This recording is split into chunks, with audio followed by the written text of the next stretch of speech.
Welcome in. Greg Davis with you, Priority Talk Radio and Podcast, and you are in for a treat today as we do a very special edition of Priority Talk as we talk about the truth behind predatory gambling and gambling operators. We're going to do that with my friend Les Bernal is here. He is lives in Massachusetts. We'll let him tell you much more about himself as we go forward, but he is the national director, the executive director of Stop Predatory Gambling and the Stop Predatory Gambling Foundation, which is also carrying out the campaign for gambling-free kids here across the United States, lobbying Congress on the dangers of predatory gambling. And I'm honored to serve as a board member on this national organization, and we are thrilled to have Les Bernal here in Alabama with us, and he's doing some speaking in different places all around our state. And so, Les, now we've been together today, but always good to have you with us. It's an honor to be here. You have been on this show numerous times over the years, but always by phone because you live quite a ways off. I do. I'm fortunate to be in town for a few days and getting a chance to meet a lot of great Alabama leaders who are taking this issue on of predatory gambling as a major priority, as it deserves to be. Yeah. Now tell folks a little bit of your background with this issue and just sort of some of your history and why you're so passionate about this. Yeah, sure. So I guess on a initial level, I'm a parent of two kids. Both of them are teenagers now. I worked in politics for a number of years, but it was really through my work as a chief of staff in the Massachusetts Senate, where I worked for a short time for a state senator who was opposed to casino gambling coming into my state. And it was one of those issues where the more I learned about the issue, I couldn't believe we were doing this, because on the surface, there's very little public understanding of what casino gambling is and what these extreme forms of commercialized gambling represent. And so it wasn't until really 2004 when the New York Times Magazine did a cover story on slot machines. And as part of that cover story, the New York Times reporter went out to Las Vegas to the headquarters of IGT, which is the major manufacturer of slot machines in the United States. And he was going up to each employee at IGT. And these are people making well over $100,000 a year. They're math wizards, software engineers who are making all these slot machines. And he went up to each person and he asked them, do you play the slot machines that you make? And to a person, none of them gambled. But the kicker was he went up to one final slot machine maker and said, do you play the slots that you make? And the guy goes, this is what the employee said to a New York Times reporter, the leading paper in the country. He says, slots are for losers. Okay? Slots are for losers. That's the guy that makes the product. Okay, so for me, this wasn't a situation of Bank of America doing something or this is a government program. Whether it's here in Alabama or any other state, slot machines and these other forms of extreme gambling that states are promoting, it's an extension of a government program, and the people that make the product don't use it, and they consider it their customers as losers.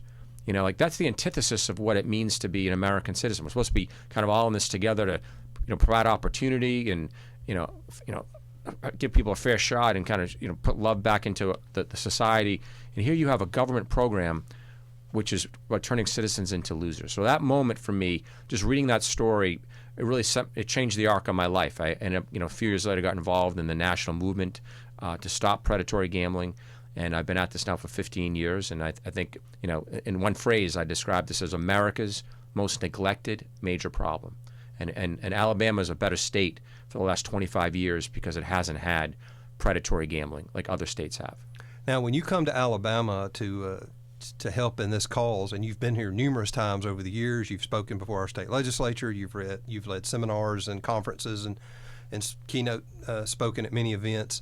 It's a little different here than most of the states you go to, right? It's different because we're starting from a different point than where most states are. That's right. Yeah. One thing that your listeners need to be clear on is that the legalization of commercialized gambling in this country as a public policy has failed. And it's failed miserably. And so Alabama is in a far better position today as a state because it has not embraced the gimmick of state lotteries or brick and mortar casinos and online gambling. Your citizens are have far more money in their pockets in their daily lives. Your communities are in a better place. The fabric of your local communities are a better place. There's less family dysfunction here in Alabama because you don't have all these extreme forms of predatory gambling. Your state budget is in a better place because you don't have predatory gambling. So the state, your economy here is much better because you don't have predatory gambling like other states do. So this has been a huge win for Alabama, the fact that you haven't gone down this road. And I think that's something to be very proud of. Well, we're going to get into some of the facts and the myths of predatory gambling, and many of those are going to come out in some of what you just said. We're very much giving you an overview right now, and this is going to be a series of segments, both airing on our radio program and over our video channels as well. And so you're going to want to stay tuned and continue to look for more episodes or listen for more segments coming from this. And Alabama now one of only four states that doesn't have a state lottery. And of course, our people will try to tell us that, we're way behind the times because we don't have a lottery. But I say, well, let's just look and see how it's worked out in these other states, and let's make a decision based on what's happened. We have verifiable evidence that these things aren't quite as good as they thought, starting with New Jersey back in the late 60s, instituting the first state lottery. How's it worked out for them? That's right.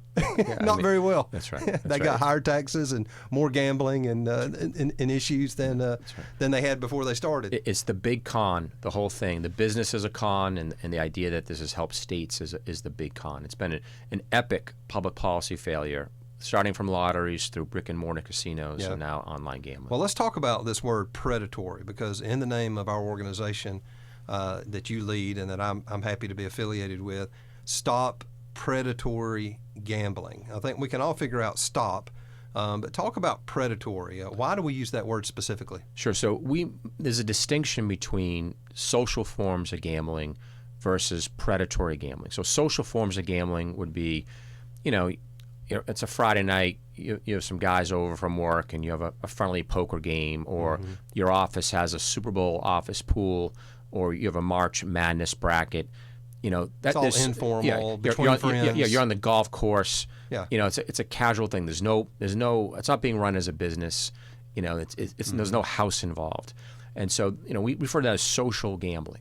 Okay, the state people already can do that. It's already legal. Sure. People already can have. People have that. Can do that whatever they want to on that front.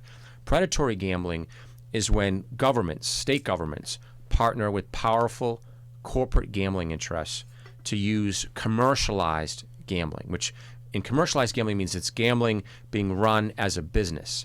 And when gambling is run as a business, it creates an adversarial relationship between the gambling operator and the person who's gambling. Okay? An adversarial relationship. So what that means is, like, they're trying to take you down. Yep. Okay? They're trying to crush you. This isn't a situation where, like, they're serving you a delicious meal and hoping you have a great experience. Like, they're trying to take all the money you have. Okay, and in the terms of the industry, it's called the play to extinction, until you play till all your money is gone. So here you have a business where there's an adversarial relationship between the operator and its customer, and the aim here is it's to exploit and defraud citizens and their communities. So that's why we call it predatory. It's being done as a business, and because there's this inherent adversarial relationship, at the end of the day, it's about exploiting and defrauding citizens and their communities. And predatory gambling, for your listeners just to be clear, it's become the public voice. It's the advertising and marketing of predatory gambling in this country is the public voice of American government to citizens in almost every state in our country today, excluding really Alabama, because you don't have it here. But in every other state, what we advertise to the American people more than anything else is constant calls to gamble. And I'm in my early 50s. I'm not that old. Like, when I was a kid growing up in the 1970s, we used to run ads with guys like John Wayne would come on camera and he'd say, "Invest in your country. Buy U.S. savings bonds." We used to encourage low-income folks, middle-income folks, to save money by investing in your country to build bridges and roadways and putting people to work. Like, that's how we historically in our country have helped build America. Like, we encourage people to save, and that's how our economy grew. Today, the public voice of our government is a con. we're cheating and exploiting people with a product that is trying to take you down. Like you've created, in order for government to win in this public policy, everyone else has to lose. Like so, it's in the business of creating losers, and that is So we wonder why there's so much cynicism in our country today. What government incentivizes, it shapes our national character. And the key thing I want to be clear to your listeners too: this isn't a Republican or Democratic issue.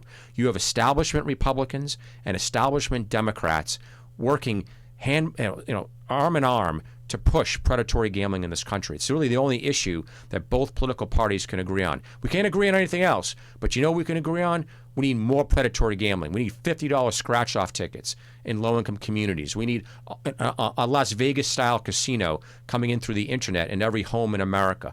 Like that's what both the establishment of both parties represent today. And it's what we do more than anything else. It's the solution to everything. You have budget problems, bring in more gambling. You need to pay teachers, bring in gambling. You have a community that's struggling economically. Oh, you know what the answer is? Build a casino. It's a gimmick. It's a con. So anyway, so that's why this issue, regardless of your political stripes, reforming America, it runs through getting government out of the gambling business. And Alabama, to its credit, is so much better off today for the last 25 years because you haven't gone down this road. Well, let's mention predatory as well. That tell me what the numbers are, or tell me what the trends are. But gambling operation targets lower income communities. Is that true? Yeah, there's no debate. Yeah, I mean, let's just put some real numbers on this. So in the big picture nationally, in Alabama, for the most part, has been excluded from this in terms of the amount of personal wealth that's been lost. So over the next 6 years in our country, just to show, like, put some real meat on this reality of why predatory gambling is America's most neglected major problem, okay, is number one is over the next 6 years, the American people are going to lose more than $1 trillion of personal wealth to government-sanctioned gambling, okay? That equates to more than $150 billion a year of lost personal wealth to government-sanctioned gambling, okay? And if you base it down by per minute, that's more than $285,000 every minute that the American people are losing of personal wealth to government-sanctioned gambling, okay? So both parties come up with all these ideas. Oh, tax billionaires, says the left. The right stands up and says, oh, we should cut taxes to grow our economy. And they come up with all these different ideas of how we're going to expand the middle class. You know what would expand the middle class more than anything else? If we just cut the amount of gambling losses suffered by the American people by 50% over the next 6 years, that's $500 billion of personal wealth you'd put back into the daily lives of the American people, most of whom are low income. There's no policy reform from either party that would come within 1,000 miles of making more of a difference in people's lives. Well, so very well said. Yeah. But in terms of low income people, by the fact that we advertise this so much, this is actually a key point to this, is through all this advertising, is what we've done is we've created a nation of citizens who are small earners, who could be small savers, and we've turned them into a nation of habitual bettors. Okay? And Alabama, to its credit, has been excluded from that. Yes, you have some people who gamble here, but it's on the fringe of Alabama society. In most states, gambling is everywhere. It's in laundromats. In a state like Illinois, they have laundromats.